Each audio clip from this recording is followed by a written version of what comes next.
BJP के सरकार में सबसे पहले महामहिम राष्ट्रपति रामनाथ कोविंद, जो इस समय पूर्व राष्ट्रपति है, उनको मंदिर जा रहे थे। उस समय पुजारी ने मंदिर के बाहर गेट पर से देखा तो गेट बंद कर दिया गया। बताइए, समझिए कि क्या उनको छुआछूत की भावना से कैसे किया गया बीजेपी की सरकार में। दूसरा, राजेंद्र पाल गौतम बौद्ध धर्म के 22 प्रतिज्ञाओं को दोहराया। इस पर उनको त्याग पत्र देना पड़ गया। वो आम आदमी पार्टी के विधायक थे। तीसरा में, तिरुपति में कांग्रेस पार्टी दलित महिला को मंदिर के अंदर नहीं जाने दिया गया और जाने के लिए बोली तो उससे पैसा की रिश्वत मांगा गया, तब नंबर मिलेगा। चौथा में, बीजेपी के ही योगी सरकार के विधायक हाथरस कांड में यह दलित महिला के साथ कांड किया गया, आपको मालूम होगा। पांचवा में, राजस्थान में दलित लोगों के साथ कैसा व्यवहार किया गया। ऐसा कई तरह के बीजेपी के सरकार में दलित को अवहेलना किया गया, लेकिन दलित नहीं समझ में आ रहा किसी दलित को। अपने अपने पॉकेट मजबूत करने के लिए उसी बीजेपी से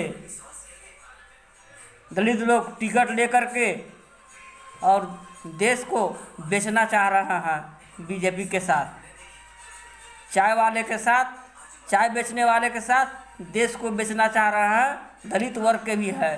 तो ऐसा दलित को समझना चाहिए कि हम बीजेपी से टिकट ले ही नहीं लेना चाहिए टिकट, न चुनाव लड़ना चाहिए। तब समझ में बीजेपी के आएगा, तब हमारा संविधान पूरा लागू होगा।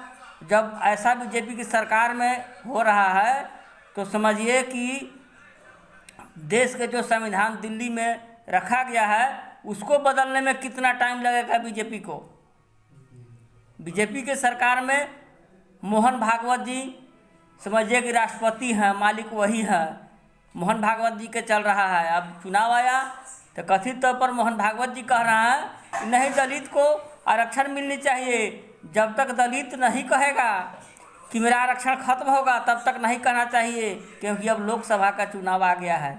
दलित समाज भाइयों, आप लोगों से निवेदन है, ओबीसी SC ST से, कि आप लोग मिल करके अपना स्टाफ को बनाइए, अपना सांसद बनाइए, अपना प्रधानमंत्री बनाइए, अपना राष्ट्रपति बनाइए। वह BSP सरकार या OBC पार्टी के से बनाइए, तभी जा कर के हमारा देश का विकास होगा।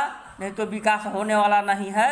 हम देख रहे हैं कि मेरा 35-40 वर्ष उम्र हो रहा है, लेकिन मैं देख रहा बहुत अवहेलना किया गया। मैं जिस जगह पे रहता हूँ उस जगह में भी हम लोग जब बच्चा थे 5 वर्ष के, तो बाबू साहब रहते थे, वह घाट पर नहाने नहीं देते थे हम लोग के। आपको कोई एजेंट कॉल आई है।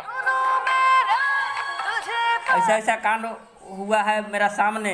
इसलिए आप लोग से दलित से निवेदन है कि जो दलित 2024 के चुनाव में सांसद के सीट लेंगे तो अपना अगर बीजेपी से ही अपना अधिकार मांगने का अधिकार होगा, पहले तय करके चुनाव लड़िए। नहीं तो चुनाव लड़ने के लिए मत तैयार होइए, तभी हमारा देश का विकास होगा। नहीं तो अभी तो